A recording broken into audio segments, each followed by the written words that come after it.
My phone buzzed once, then went quiet. A single text from my mother appeared on the screen.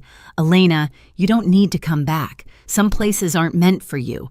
No call, no explanation, just that line, cold and final. Outside, snow fell over the city like ash. I stared at my coffee until it turned lukewarm, wondering how a family could erase someone with just 12 words. It was Thanksgiving week, the one time I still believed maybe this year would feel different. But when I opened our family group chat, I saw the photos. Candles, turkey, wine glasses, all tagged, everyone smiling, except me. I scrolled back to her message, read it again. The silence that followed wasn't loud, it was hollow, like the air right after something breaks. Some places aren't meant for you. I looked around my apartment where the only sound was the fridge humming and the city lights flickering through the snow. In my head, I could see them, Mom laughing at the head of the table, Dad carving the turkey, Ryan cracking another smug joke. They probably told themselves I was too sensitive, too distant, too Elena. And maybe I was. I'd stopped being their quiet fixer years ago. The one who smiled through insults and picked up the bill no one else offered to split. I pressed my palm to the cold window, watching a couple across the street carry groceries together, breath fogging the air. It looked warm. Ordinary. Everything I used to want family to feel like. My phone was still on the counter, the message still glowing. I thought about replying, about begging for a reason, but the words wouldn't come. Instead, I said it out loud, barely a whisper. "You said I don't belong there." "Fine." Then I added quieter, like a vow only the night could hear, "I'll build something you'll never forget." For a moment, the city seemed to pause, snowflakes hanging, mid-air traffic lights frozen red. And in that stillness, something inside me shifted. If you've ever been cut off by the people who made you, you'll know the exact second pain turns to purpose. That's the moment I stopped being their daughter and started becoming something else entirely. When I was a kid, I didn't draw people, I drew places. While other children filled notebooks with faces and stick figures, mine were covered in roofs, stairs, and windows that led nowhere. I liked how buildings made sense. You could design where things belonged. People weren't like that. My parents never really saw it as talent. To them, it was just another phase. Ryan, my younger brother, was the golden one, the funny one, the one who could skip responsibility and still get praised for potential. I was the quiet one who thought too much. I still remember the night I showed them my first dream. I was 15, sitting at the breakfast table with a rolled-up sketch in my hands, a greenhouse I'd designed from scratch. Sunlight, glass walls, ivy climbing along beams. I thought it was beautiful. I pushed the drawing toward them and said, "I think I could actually build this someday." My dad barely looked up from his newspaper. Mom smiled the kind of smile that means no. "Sweetheart, that's ambitious. But you might want to focus on something practical." Ryan leaned over, grinning. "Looks like a fish tank for plants." They laughed. I didn't.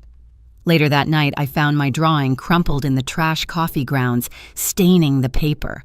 That was the night I learned silence could be armor. After that, I stopped showing them what I made. I applied for architecture school in secret, got in on a scholarship. When I called Mom to tell her, she sighed. "Architecture. That's a man's world, honey. You're too soft for that." I went anyway. 3 jobs, secondhand furniture, black coffee, and cold bagels for years. When I finally graduated, I thought they'd be proud. They weren't. Ryan had meetings, and Dad's knees were suddenly too bad for long flights. Still, I sent photos of my first office, just a small studio, white walls, one folding table. Mom texted back, "Looks small but cute." That's when I stopped needing applause. But their voices still followed me. Ryan would call during family dinners, put me on speaker, bragging about his real estate projects. Mom would laugh. "You and your brother both in buildings. Isn't that funny?" No, it wasn't. Here's the thing about being invisible. You start to get comfortable in the quiet. You build your life brick by brick, thinking no one notices, until one day you look up and realize the thing you've built is stronger than the people who doubted you. It's funny how silence, when kept long enough, starts to sound a lot like strength. And all it takes is one dinner, one sentence, one push to make you remember exactly what you're capable of. The night everything cracked open started quietly. We were gathered around my parents' long oak table, the same one that had seen every birthday, every holiday, every argument politely disguised as family talk. The smell of roasted lamb filled the room. Garlic butter, expensive wine, the kind of dinner that photographs well. Ryan, of course, was the center of gravity. He always was. He was talking about his new business venture, a luxury bar downtown. Everyone leaned in like he was presenting the cure for boredom. Mom looked at him like he hung the moon. Dad nodded in approval, half listening, but smiling anyway. I stayed quiet, cutting my food into small, perfect squares, an old habit from years of pretending calm. Then Ryan looked over. "You're the expert on buildings, right, sis? What do you think of my spot?" "Midtown, right across from the new plaza." I looked up, meeting his smirk. "It's risky," I said. "High rent, not much foot traffic after 9. You'd need a solid draw to keep it alive." The air shifted. Forks paused. Then Mom's voice cut in sharp, polished, sugar-coated. "Elena, please. Your brother's worked hard on this. You always have something critical to say." My throat tightened. I wasn't being critical. I was giving... Ryan chuckled, interrupting. "She doesn't get it, Mom. Not everyone lives in spreadsheets and blueprints." Laughter followed. Familiar. Cruel. Someone even clapped him on the shoulder. I swallowed hard. "I'm just saying," Mom lifted a hand, graceful but final. "Sweetheart, if you can't be supportive, maybe just enjoy your meal." That tone. That quiet blade she'd mastered over the years. The conversation moved on without me like it always did. Ryan kept talking about his investors, which I knew didn't exist. Dad kept nodding. My aunt refilled glasses, and me, I just sat there small again, 15, watching another dream go in the trash. When I finally pushed back my chair, the legs scraped against the tile loud and raw. Everyone looked up. "You know what I said? Maybe you're right. Maybe I really don't belong here." Ryan smirked. "Guess that's finally sinking in." Mom's voice came calm, precise. "Elena, if you can't act like family, maybe you shouldn't come next time." There it was, the line that turned exile into instruction. I didn't argue, didn't cry. I just grabbed my coat and walked out, my heels echoing down that too familiar hallway. Through the reflection in the glass door, I saw them still laughing, still eating as if I'd never existed. When I reached my car, my phone buzzed. A message from Mom, "Don't come back until you learn to respect your brother." I stared at the screen until the glow blurred into the frost on the windshield. That was it. The moment the warmth finally burned out and something colder, cleaner, stronger took its place. The days after that dinner passed in a kind of quiet blur. I didn't call anyone. Not Mom, not Ryan, not even Lydia, my business partner, my one steady constant through every storm. I went to work, smiled when needed, nodded through meetings, but everything inside me felt muted, like I was moving through fog. Then one morning something shifted. An email pinged into my inbox with the subject line, "Property listing, Midtown Corner Lot." I almost deleted it, until I saw the address, the same block Ryan had bragged about at dinner, the same dream spot he couldn't stop boasting about, and now it was for sale. I sat frozen, staring at the screen. The cursor blinked at the edge of possibility. Lydia poked her head into my office, coffee in hand. "You look like you've seen a ghost." I turned the monitor toward her. "Remember the spot Ryan wanted for his bar?" She squinted. "Yeah, the one he said was too exclusive for small projects." I nodded. "It's open, and I can afford it." For a long moment, she said nothing, just stared, lips curving into a slow grin. "You're thinking about buying it, aren't you?" I didn't answer. I didn't need to. That night, I drove down to the lot. The city was half asleep, rain in the air, neon lights flickering from the diner across the street. I parked, stepped out, and walked the cracked perimeter boots crunching over gravel. The old brick walls still stood weathered but strong. Rusted beams reached toward the sky like bones. I could already see it, the glass, the light, the open atrium filled with air and green. A space that didn't need anyone's approval to exist. By the end of the week, I'd signed the offer. By the end of the month, it was mine. Construction began slow then, all at once. Mornings before dawn, steel rising against the skyline. The smell of metal coffee and wet dust became my new perfume.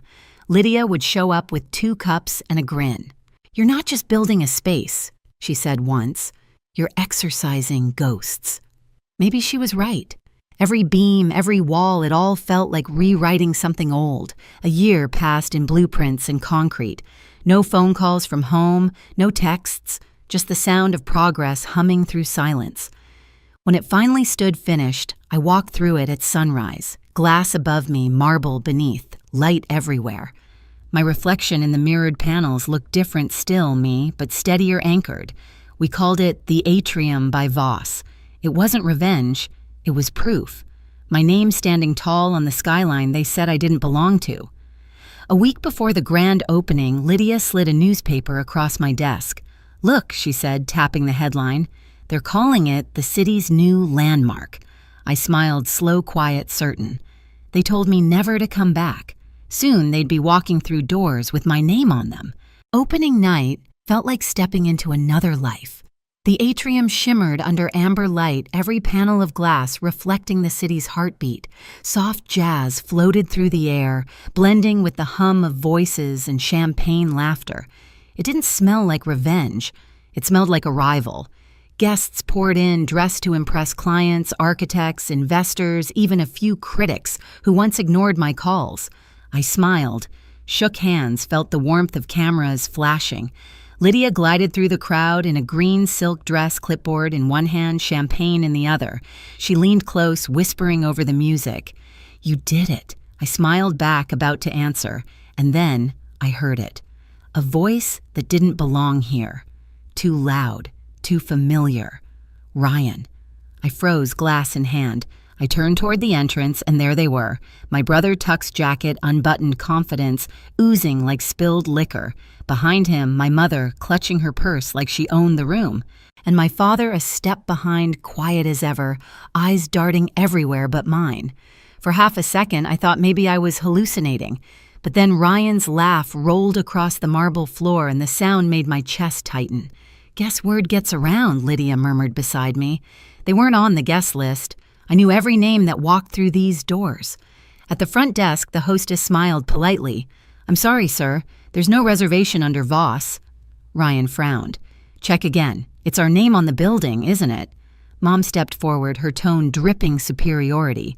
"We were told this was a private family event. I'm Mrs. Voss." The hostess hesitated, then looked toward me. I set my glass down, walked across the floor. The chatter around us dimmed with each click of my heels. "Good evening," I said softly. Mom turned. For a heartbeat, confusion crossed her face like she didn't recognize me in my own space. Then came the disapproval, the judgment, the same old script. "Elena." Ryan smirked. "So this is your little project, cute. Thought you'd be designing coffee shops or something." I met his eyes. Calm. It used to be small. Then I stopped listening to people who thought small. His fake smile faltered. "We'll take a table," he said quickly. "We're family after all." I nodded to the hostess. "Take them to the public lounge downstairs. Walk-ins only." Ryan blinked, thrown off. What Mom's voice sharpened. "We're your family, Elena." I held her gaze steady as glass. "You told me not to come back. I just kept my promise." The silence that followed was thick enough to cut. Even the pianist hesitated mid-note. Ryan's jaw tightened. "You think this makes you better than us?" I stepped closer until my reflection filled his eyes. "No," I said quietly. "It just means I finally stopped needing you." Then I turned to the hostess. "If they stay, make sure they pay for their drinks." Their faces froze, shock, disbelief, humiliation. Everything they'd once made me feel. I walked away before any of them could speak. The click of my heels trailed into the music. Lydia met me halfway across the room. "They came uninvited," she whispered. "Exactly," I said, just like always. By the time the music faded, the crowd had thinned. Laughter dissolved into soft murmurs, glasses clinking one last time. The atrium shimmered in half light, my reflection caught between marble and glass. I slipped away to the upper terrace heels in one hand, champagne in the other. Below me, the city glowed streets like silver veins, headlights threading through the night. Through the glass roof, I could still see them. Ryan and my parents sitting stiff at the bar, pretending to belong in a place they once said I'd never build. They didn't see me watching. They never did. The air was cool, heavy with the scent of rain and new steel. It smelled like endings and beginnings at the same time. My phone buzzed a text from Lydia. "You okay?" "They're still downstairs." I typed back, "Let them be. They'll figure it out." Setting the phone aside, I leaned on the railing, tracing my finger along the cold glass. In the reflection, I saw it all at once, me, the city, and the building that rose from everything they broke. A year ago, I was standing outside their house, afraid to knock. Now they were standing outside mine, waiting to be let in. Funny how that turns. For a brief second, I thought about calling Mom, saying something kind, maybe something like closure. But then her old message replayed in my mind, "Some places aren't meant for you." Maybe she was right. That house wasn't meant for me. This one was. Behind me, the doors slid open.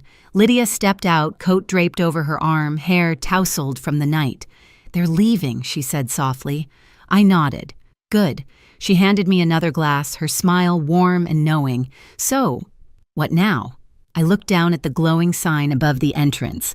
The Atrium by Voss. My name, my work, my peace. Now I said I build things that don't need anyone's permission to stand. Lydia clinked her glass against mine. To that. We stood there for a moment, two silhouettes against the skyline. Then I turned toward the elevator, ready to go home. My phone buzzed again, an unknown number, a message. "Your place is beautiful. I didn't know. Mom." I smiled, set the phone face down on the railing, and left it there. Because some stories don't need replies. If you've ever had to build peace from the pieces someone else left behind, trust me, you're not the only one. Share your story in the comments. And don't forget to subscribe so you never miss the next one.